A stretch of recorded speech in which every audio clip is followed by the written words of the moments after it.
فرمایا کہ ہے میرے پیارے آقا، اب نہیں جینے کے ہم غم میں تمہارے آقا۔ سچ تو یہ ہے کہ تمہیں ہاتھ سے کھویا میں نے، زندگانی کا مزہ ہاتھ سے کھویا میں نے، زندگانی کا مزہ ہاتھ سے کھویا ہے، جب مارے گئے۔ رفعت کوئی سی جاہ نہ دے گا، یہ عزت و رفعت کوئی سی جاہ نہ دے گا، عباس جو دے دیں گے کوئی شاہ نہ دے گا، عباس جو دے دیں گے کوئی شاہ نہ دے گا، خود اس نے بنایا ہے انہیں باب حوائج، ان سے نہیں مانگو گے تو اللہ نہ دے گا۔ مت کرو۔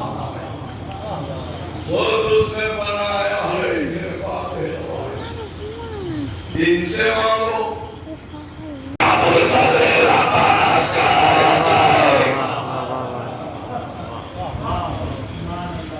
محمد مصطفیٰ، میں موضوع پر لے آ رہا ہوں۔ آج مجھ سے گزارش کی گئی ہے، مجھے حکم دیا گیا ہے، حالانکہ 10 مجلسیں بھی اگر جناب عباس کی شان میں پڑھی جائیں تو 10 گھنٹے بھی کم ہیں۔ 10 گھنٹے کیا 10 مہینے بھی کم ہیں، 10 مہینے کا 10 سال بھی کم ہیں۔ حیدر کے جتنے فضائل ہیں، ثانی حیدر کے بھی وہی فضائل ہیں،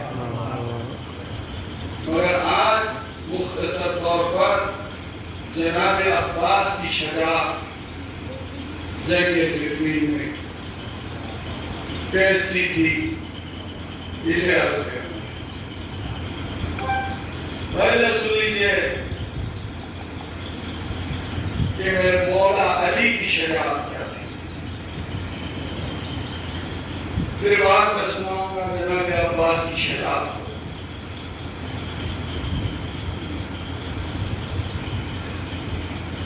کسی نے مولا کائنات سے پوچھا، اب جو علی علم لے کر خیمے کے باہر نکلے، ادھر علی خیمے سے علم لے کر باہر نکلے، ادھر آفتاب اپنی جگہ سے نکلا، سورج کی شعاعوں اور سورج کی کرنوں نے پہلے علی کے قدموں کا بوسہ دیا، پھر علی کے علم کا بوسہ دیا، آگے آگے علی ہے، پیچھے پیچھے حسن و حسین، ان کے پیچھے پیچھے اولاد علی ہے، ان کے پیچھے پیچھے اصحاب امیر المومنین ہے۔ اتنے میں علی پلٹے اور پلٹنے کے بعد مخاطب ہو کر کہنے لگے، میرے بیٹوں میں سے کون ہے جو پوری ماریہ کی فوج پر فتح حاصل کر لے؟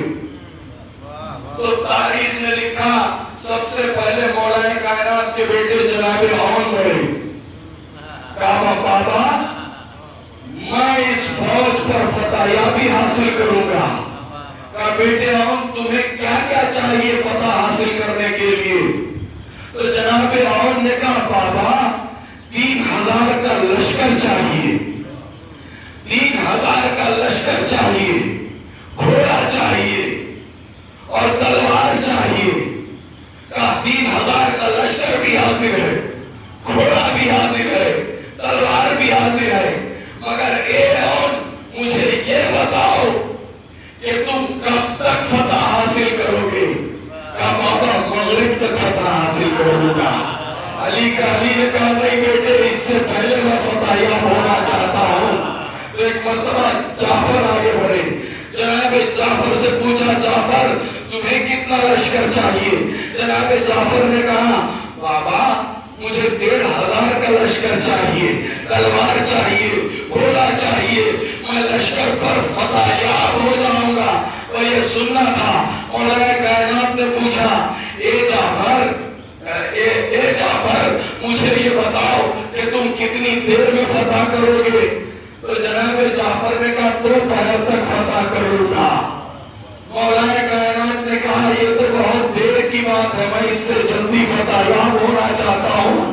اتنے میں جناب ابو الفضل عباس آگے بڑھے۔ سنے گا مجمع، ابو الفضل عباس آگے بڑھے۔ آگے جیسے ہی بڑھے تو مولا کائنات نے پوچھا بیٹا عباس تمہیں کتنی فوج چاہیے، کتنے گھوڑے چاہیے، کتنے گھوڑے چاہیے، کتنی تلواریں چاہیے؟ جناب عباس نے کہا بابا مجھے لشکر نہیں چاہیے، مجھے گھوڑا نہیں چاہیے، مجھے تلوار نہیں چاہیے۔ بابا آج میں جنگ کے تمام مربع اصول بدل دوں گا۔ عرب جنگ ہتھیار سے کرتے ہیں، عرب جنگ نیزوں سے کرتے ہیں، عرب جنگ تلواروں سے کرتے ہیں۔ ایک مرتبہ مولا کائنات نے کہا عباس نہ تمہیں گھوڑا چاہیے، نہ تلوار چاہیے، نہ لشکر چاہیے، نہ ہتھیار چاہیے، نہ خنجر چاہیے، تو پھر کیا چاہیے؟ کہا بابا آپ کی اجازت چاہیے۔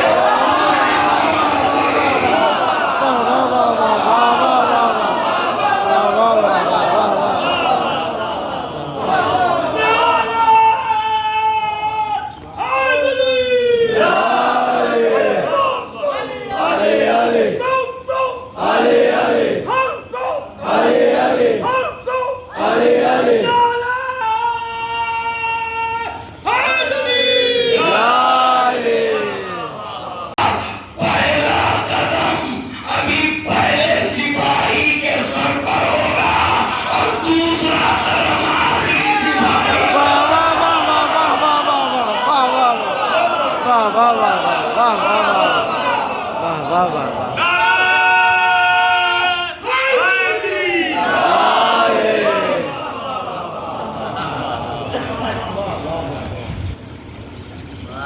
عباس جنگ کرو گے، اس طرح جنگ کرو گے تو آؤ میں تمہیں لے جا کر خیمے میں سجاؤں۔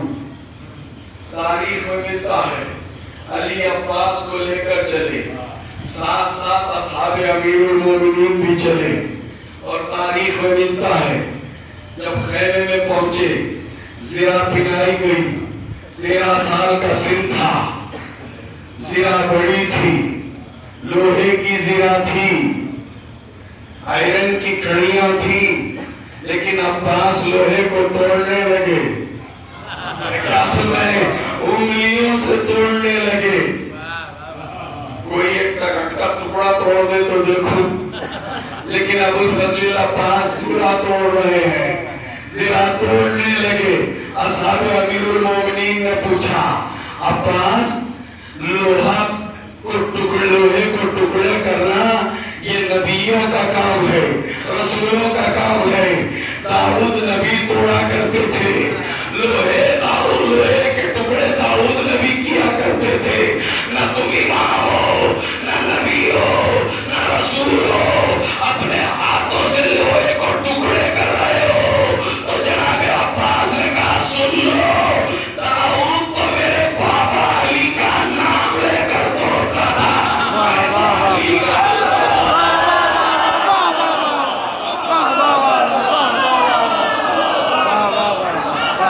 واہ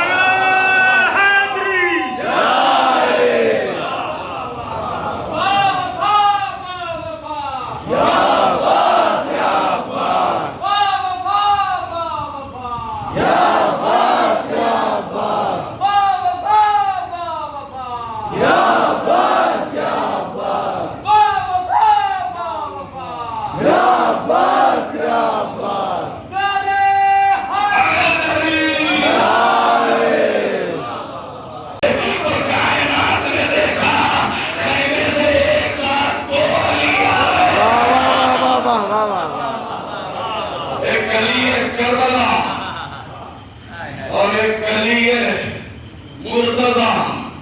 علی ہے کربلا، علی ہے مرتضی. گھوڑے پر سوار کیا، گھوڑے پر بیٹھے جناب ابوالفضل عباس. پہلے گھوڑے کی فضیلت پڑھو تو تھاکے جنگ صفین پڑھو، سنیں گے نا انشاءاللہ.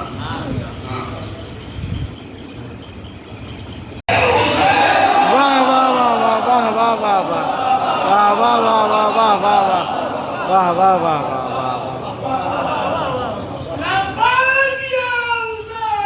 لبیک یا حسین، لبیک یا حسین، لبیک یا حسین.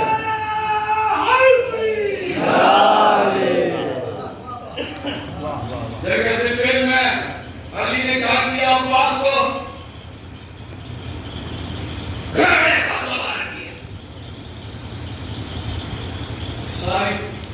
سارا لشکر دیکھ رہا ہے دور سے. یہ کون؟ نقاب پوش شہزادہ. اب علی عباس سے پوچھیں عباس کیسے جنگ کرو گے؟ کہا بابا آج ہی تو وہ اختیارات ہمیں دکھانے ہیں جو اللہ نے عطا کیے ہیں. بہت بچ کے کہہ رہا ہوں. دیکھیے جتنا علم اللہ کا اتنا ہی میرے بیت رسول کا، مگر فرق یہ ہے کہ اس کا علم ذاتی ہے اور ان کا علم عطائی ہے. ان کی شجاعت اسد اللہ کے کیا معنی ہے؟ کیا معنی اسد؟ اللہ کا شیر ہے. شیر کی کیا حقیقت علی کے سامنے؟ بس ایک صفت کی طرف اشارہ ہے. کہا بابا میں آج عرب کے تمام مروجہ اصول بدل دوں گا. عرب جنگ ہتھیار سے کرتے ہیں، نیزوں سے کرتے ہیں، تلواروں سے کرتے ہیں، ہتھیاروں سے کرتے ہیں. آج میں ہتھیاروں اور تلواروں سے جنگ نہیں کروں گا. کہا عباس ہتھیاروں اور تلواروں سے جنگ نہیں کرو گے تو پھر کیسے جنگ کرو گے؟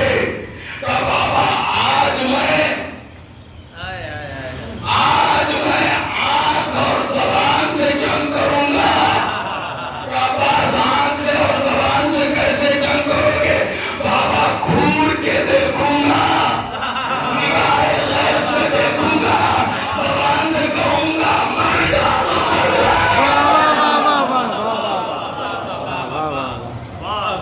عباس غور سے دیکھیں، نگاہ غیر سے دیکھیں اور عباس زبان سے کہیں مر جا تو مر جائے گا. کیسے ممکن ہے؟ میں نے کہا دادا جان جب مر رہے تھے تو کون آیا تھا؟ کون آیا تھا؟ کہا اسرائیل آیا تھا. کیا قبر لے کر آیا تھا؟ خنجر لے کر آیا تھا؟ نیزہ لے کر آیا تھا؟ کیا سن رہے آپ؟ قبر اور خنجر لے کر نہیں آیا تھا.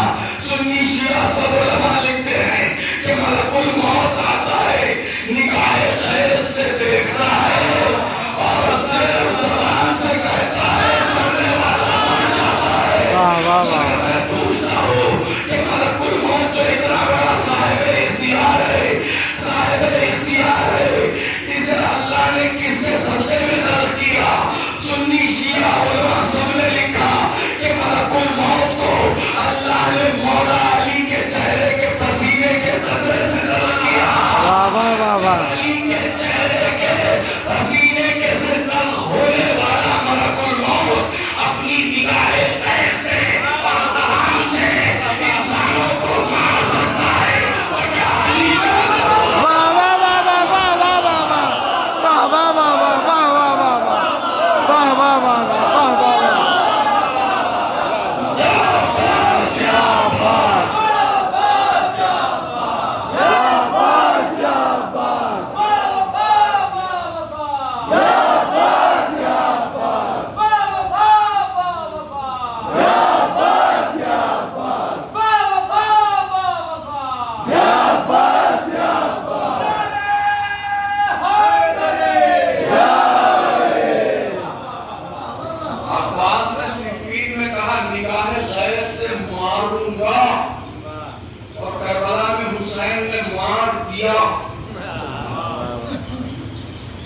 بڑی دلیل علماء کرام یہاں موجود ہیں. کتاب کا حوالہ دے رہا ہوں توضیح رضا علامہ حسین بخش سعدی اثنا عشری. حسین نے نگاہ سے کیسے مارا، کب مارا، بہت شارٹ کر کے بیان کر رہا ہوں، اور 20 منٹ اس روایت کو پڑھنے میں لگ جائیں گے. مختصر گلانس میں پیش کر رہا ہوں. مختصر یہ ہے کہ جب حسین ابن علی نے کہا حل من ناصر ینصرنا، کوئی ہے جو میری مدد کرے. دیکھیے بڑے بزرگ یہاں موجود ہیں. دیکھیے مولا کائنات نے کہا حسد کرنے سے کسی سے آدمی ابھرتا نہیں. واہ واہ واہ واہ واہ واہ واہ واہ واہ. رشک کرنے سے آدمی ترقی کرتا ہے، جلن انسان کو چھوٹا کر دیتا ہے، اور محنت کے مقابلے میں انسان کو بلند کر دیتی ہے. یہاں صاحبان مطالعہ بھی بیٹھے ہیں، اہل علم بھی بیٹھے ہیں، میں کس کا نام لوں کس کا چھوڑوں. کچھ کتابیں ایسی لکھی ہیں صاحبان علم نے جو میرے علم میں نہیں تھی، میں نے خود ان کتابوں سے استفادہ کیا ہے. ایک سبجیکٹ میں کوئی آگے ہوتا ہے، دوسرے سبجیکٹ میں کوئی آگے ہوتا ہے. میری مراد علی ابراہیم صاحب جو انہوں نے کتاب لکھی ہے اور حضرات نے یہاں کتاب لکھی ہے، اگر کسی کی کتاب ہو تو حاضر کرے، میں بھی فائدہ اٹھاؤں گا. ایسے اہل علم یہاں بیٹھے ہیں. میں آپ دلیل دے رہا ہوں کس کی؟ اس چیز کی. جناب عباس نے نگاہ کیا کہا؟ نگاہ غیرت سے دیکھو اور آپ سپاہی مر جائیں گے. اور حسین نے کر دکھایا. کب؟ جب حسین نے کہا حل من ناصر ینصرنا، تو تمام موجودات عالم جتنی تھی بارگاہ رب العزت میں عرض برداشت ہوئی. مالک تیرا بندہ خاص حسین نصرت مانگ رہا ہے، مدد مانگ رہا ہے، اگر تو اجازت دے تو ہم حسین کی مدد کریں. اللہ نے کہا میری اجازت کی ضرورت نہیں ہے، حسین سے اجازت مانگو. اگر حسین تمہاری نصرت قبول کریں تو تم حسین کی نصرت کرنا. اور یہ کہنا تھا کہ اتنے میں سب سے پہلے زمین کربلا کے ذرے بلند ہوئی، کنکریاں بلند ہوئی. ان کنکریوں نے کہا حسین اگر آپ حکم دیں تو ہم بلند ہو کر ابابیل کی کنکریوں کی طرح ان یزیدیوں پر برس پڑے اور ابراہ کے لشکر کی طرح یزید کے لشکر کو ختم کر دیں. حسین نے کہا تمہاری ضرورت نہیں ہے مدد کی. بس فرات کا پانی اچھلا. اس نے کہا طوفان نوح کی طرح بہ کر ان تمام یزیدیوں کو غرق آب کر دوں. حسین نے کہا تمہاری مدد کی ضرورت نہیں ہے. سورج نے کہا مدد کرو، حسین نے کہا نہیں مدد کی ضرورت نہیں. چاند نے کہا، حسین نے کہا تمہاری مدد کی ضرورت نہیں. عزیزان محترم، اتنے میں جب جعفر ذل 4000 کا لشکر لے کر حسین کے پاس آیا اور کہنے لگا فرزند رسول، ان کے حملے زمینی ہیں اور ہمارے حملے آسمانی ہیں. یہ لینڈ ٹروپس ہیں، میری ایئر فورس ہے. اگر آپ کہیں تو میں ان سب کو تہے دیکھ کر قتل کر دوں.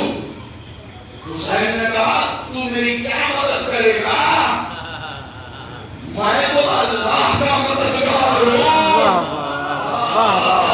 صرف معرفت پڑھایا نہیں، ساری دنیا نصرت مانگتی ہے اللہ سے. حسین کہہ رہے ہیں میں اللہ کا ناصر ہوں. یہ کہہ کے جعفر ذل سے کہا دیکھ میرے اختیارات کیا ہیں. یہ کہہ کے حسین نے 4000 یزیدیوں کی طرف نگاہ خیز کو دوڑایا. حسین کے چشمان اقدس سے، حسین کی آنکھوں سے ایک بجلی سی چمکی. اب جو بجلی چمکی جعفر جن نے دیکھا کہ 4000 یزیدی لشکر گھوڑوں پر چل کر زمین پر گر رہا. 4000 کا لشکر چل کر گھوڑوں سے زمین پر گر رہا ہے. اب میری زندگی کی محنت کا جملہ دے رہا ہوں، چاہے جیسے سنے. جو میں نے کتاب پڑھا، جب یزیدی لشکر گرنے لگا تو اب حسین نے جعفر جن سے کہا، جعفر تمہیں معلوم ہونا چاہیے کہ ہم صابر ضرور ہیں مگر مجبور نہیں.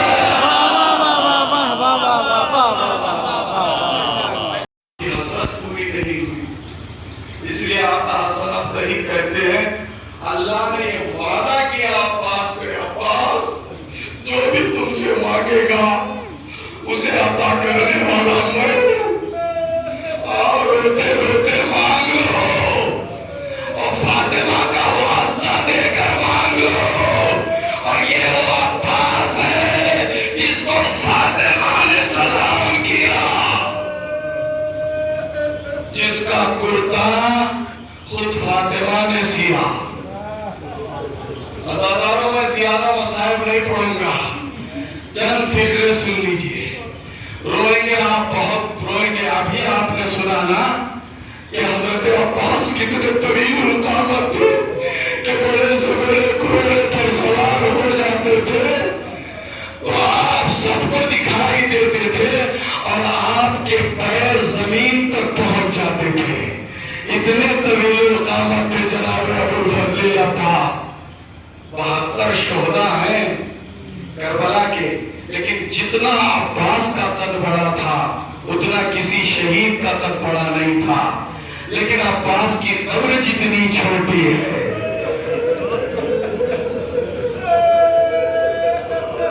جزاک اللہ، جزاک اللہ، جزاک اللہ. عباس کی قبر جتنی چھوٹی ہے کسی شہید کی قبر اتنی چھوٹی نہیں.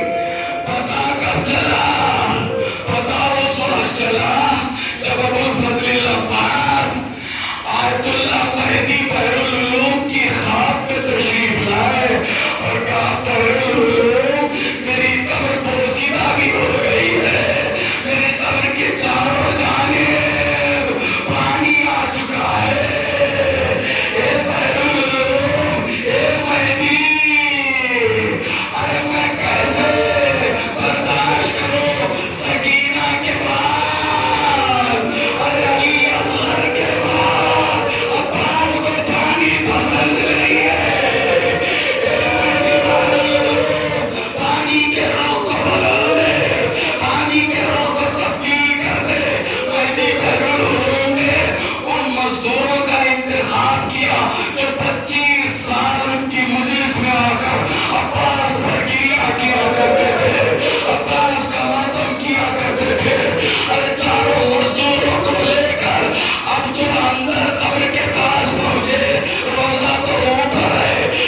اتنے طویل القامت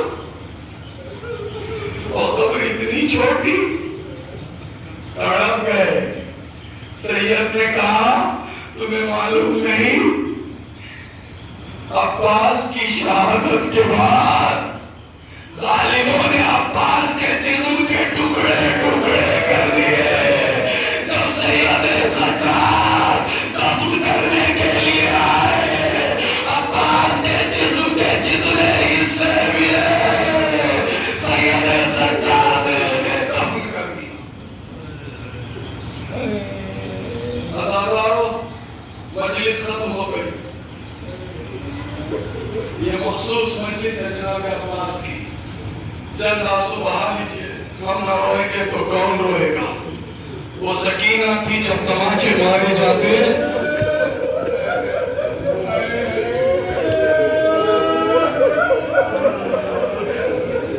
تو تڑپ کے کہتی چچا.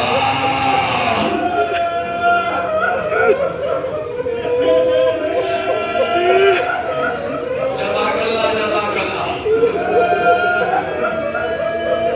سکینہ کا نام سنا آپ کی آنکھوں سے اشکوں کا سیل روا ہو گیا. جب حسین عباس کی لاشوں پر پہنچے